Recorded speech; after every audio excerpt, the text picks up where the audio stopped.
Ya joli. Mwenye ban bichi ngako. Ya joli to kutanande awa. Ya joli eske basala muninga bongo. Te tika oseka. Eske basala muninga bongo ma tunio. Vraiment osenga bongo na ninga bien. Na ninga bolamu na defisa yo. Ya. Na komo benga ba appel. Ba moko na kuti répondeur to katimba la moro. Na tindi mwana te tika ngano na loba. Na tindi mwana osoni. Mais mon absent qui a au moins un débat na yo bazo tala boue na fenêtre. Tipe na yo moko bimise pe mutu boue na fenêtre. Ya. Poani boy, poani ki motema be boy.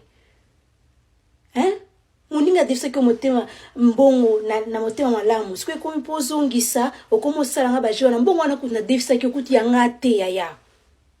Mzoka ezaki mbongo wa Jean-Claude. Ezaki mbongo wa Jean-Claude ya libana ekufa. Mobile nanga jour et nuit mbongo nanga na bisaki ko zongisa nanga ona 1 mois. Mama na ya belaki e bongo songa siko na bisaki ko yanga kufi. Soki o yanga siko akufi o lobani. Onyo po kekin. O kekin o kitipi na braza. Wanya so mama mtaza o bela.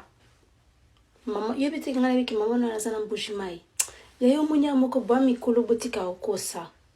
Na mbongo mwana mke bien mukola zalate. Oya ko sanga mbongo parce que bika ça business sanga très bien et que na ça sérieux na makamdanga. Oya bien que so benga ma bichi na zanga mbongo te. OK? Siko bono silika ninga na million na misa batu. Na zo million na misa batu te na zo na oye se ondo za nyongo na ngai. Ya joli. Na respectera yo ko changer la chemete. Maintenant, il faut que les tendance aux anneaux, le putain, boye simbote aya, et simbote mukete.